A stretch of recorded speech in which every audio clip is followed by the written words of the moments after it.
Hello, welcome. I'm Patty Kay, broadcasting to you live, well, unless you're listening to the recording. And this is the U-Shaped Business Show. Just a moment, I'm just going to bring up my slides. All right, here we go. Our topic for this morning is all about referrals.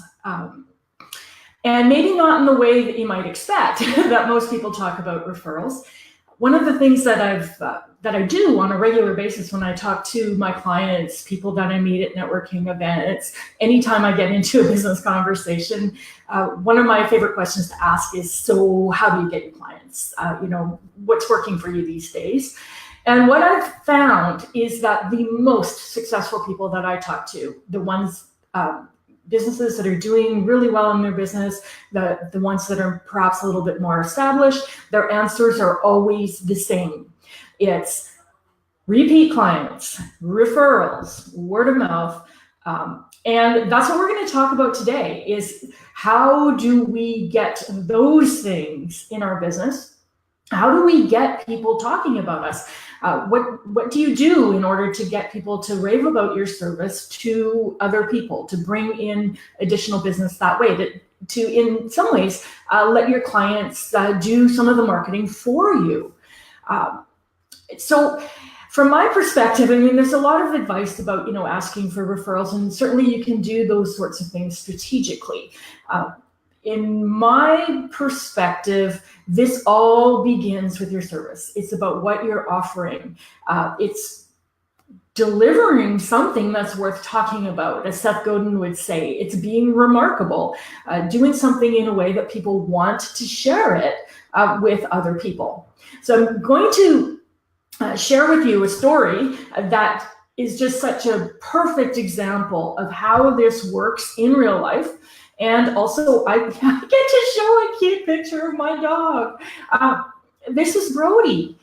This is our little rescue puppy. We've had him for just over a year now. He's our little guy. We are those kinds of people. Joe and I don't have children. We have a Brody. This is our picture of our family. We refer to ourselves as a pack. Brody is a big part of our lives. We love him. He's a member of the family. We treat him really, really well. We make a lot of our decisions based on the dog. This is a picture of us on holidays, and we're there with the dog. If a place isn't pet friendly, we're not going. We don't want to leave him alone. We take him with us everywhere. He's our little guy. He sleeps in bed with us. Like, that's the kind of he gets top quality dog food, all of that stuff. And little Brody has had some kind of a medical issue since maybe 2 or 3 months after we got him. So that's I'm just going to change up my slide here. We'll keep Brody in the background, and I will remove my face or I'll move Brody down so you can continue to have his beautiful little face on your screen. Brody has had some kind of a medical issue.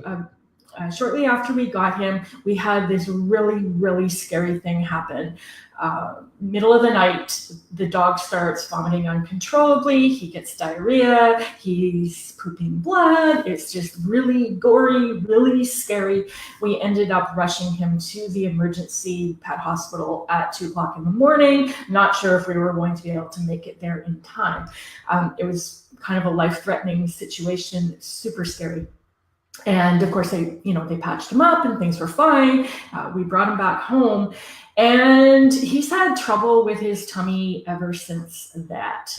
We've had times where we can hear it rumbling. We hear his tummy making noises. He'll start to eat grass, and those are the signs that, oh, something's going to happen here, and we're not sure what. We've rushed him to the vet a couple of times since then, and we basically spend a lot of time worrying about him. We're constantly monitoring him. Is he going to be okay today? Because he can go from perfectly healthy and happy to seems like he's going to die really quickly.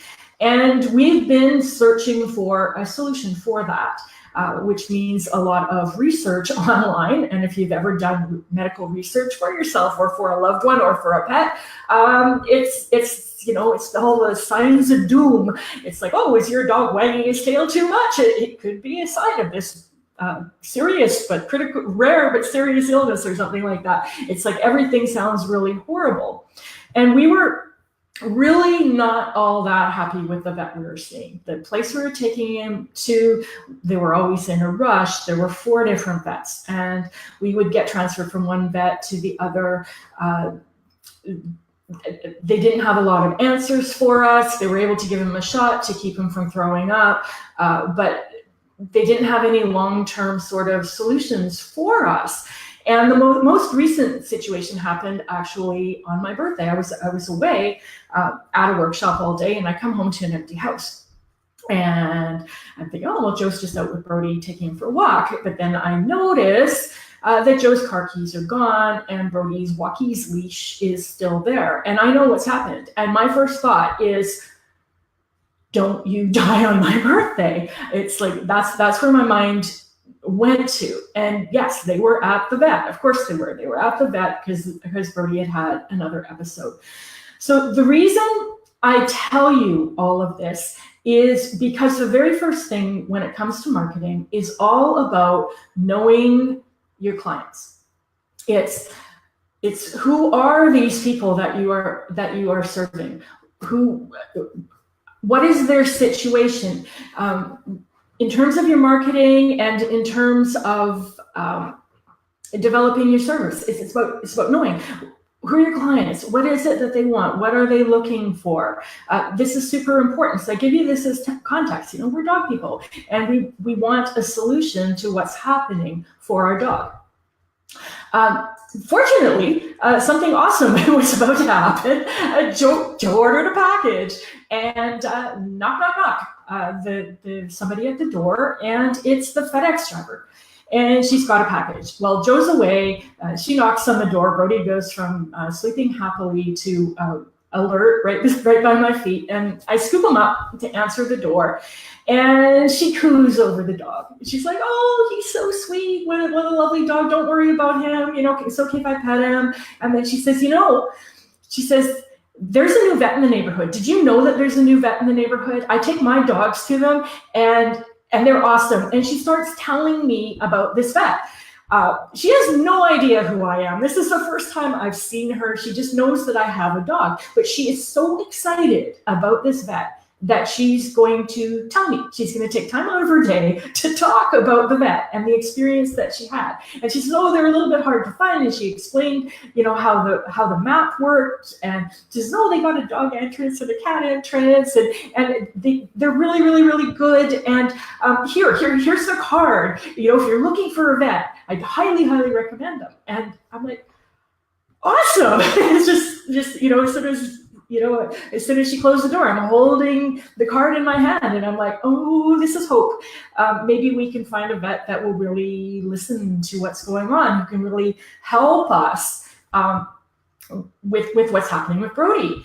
So Joe lost the rock, paper, scissors introvert need to make a phone call thing. So he called the vet to set up an appointment, and they asked, of course, a lot of intake questions on the phone. What's going on with him? And he was probably on the phone for a good 10 or 20 minutes giving the whole story. And we were cautiously optimistic. They said that they would get the records from the other vet. And then we had an appointment. So we took Brody in, and yes, his tummy was rumbling the day that we took him in, not when we took him into the vet, of course, because that would be just too convenient. But we go into the vet, and when she comes in, after she introduces herself, the very first thing she says, is I read your file. Now, this should not be a big thing. But at the previous vet, the very last time Joe took Brody in, they did not read the file. They never read the file. They passed him along from one vet to another. He came home with the exact same medication he had gotten 2 appointments earlier that didn't work. So she had read the file. She'd done the research. That's where it started. She spent 45 minutes with us in the intake session. She sat on the floor to talk to Brody. She said these amazing things like, we want to get to the root cause of what's going on so that, we're not just treating symptoms. We want to develop a relationship with your dog. We want him to like coming to the vet. And I was just like, seriously? She asked questions. She explained stuff. She educated us as to what was going on, what she thought the problem might be. It was an absolutely amazing experience. We left there feeling like we were in really good hands, that we had been heard. We got a new medication for Brody.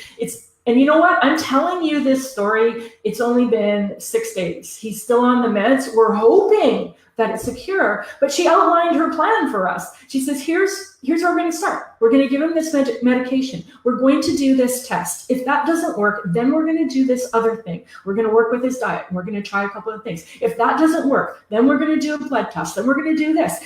She had the whole plan laid out. She shared it with us, what it was that she was going to do. And we left there feeling reassured, like we were in expert hands.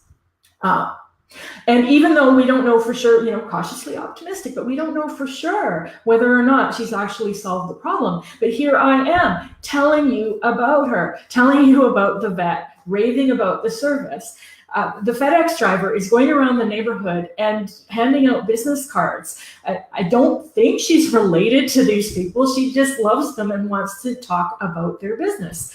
And this is what we all want for our businesses, is we want people to be so impressed with what we do that they tell other people, and that all begins with your services. So I'd like to share with you 5 takeaways, super easy, seems like obvious tips that you can use in your own business to increase the chance that people will be really super happy and excited about what you do and will tell other people. And I'll also, the first 5 are super easy. You're probably doing them already, but in case you're not, this is your opportunity. And finally, I'll share just one more advanced strategy to cultivate more referrals.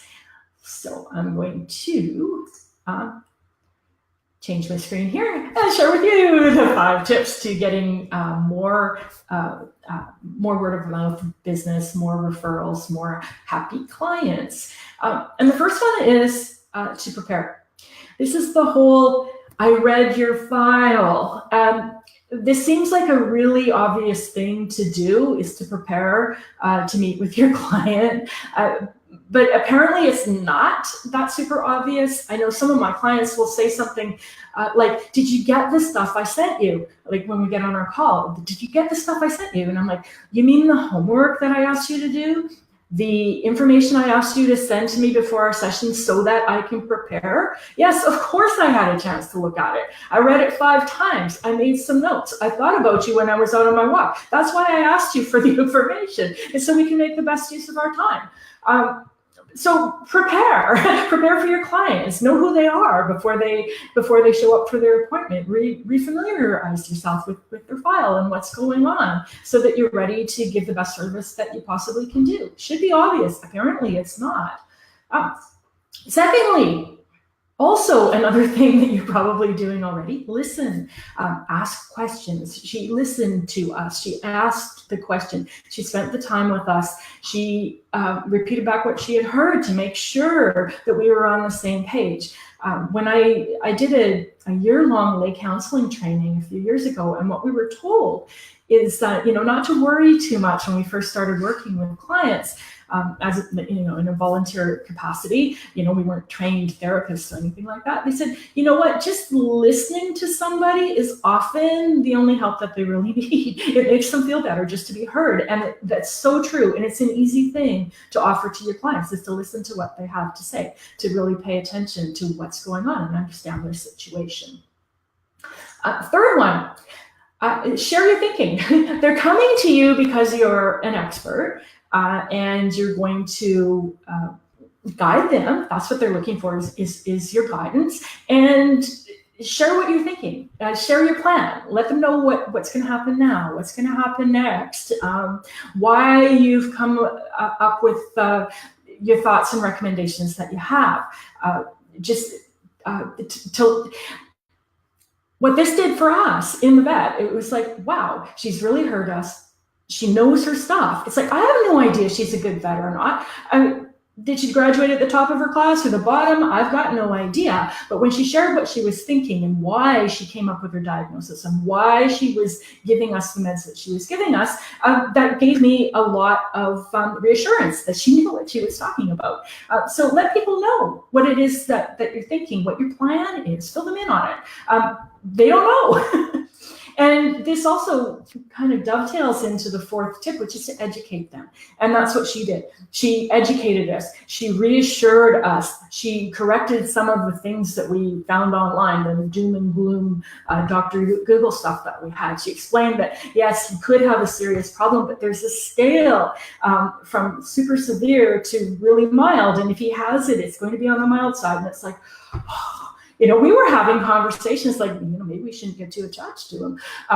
So the educate, help your clients be better clients for you by educating them on what it is they do.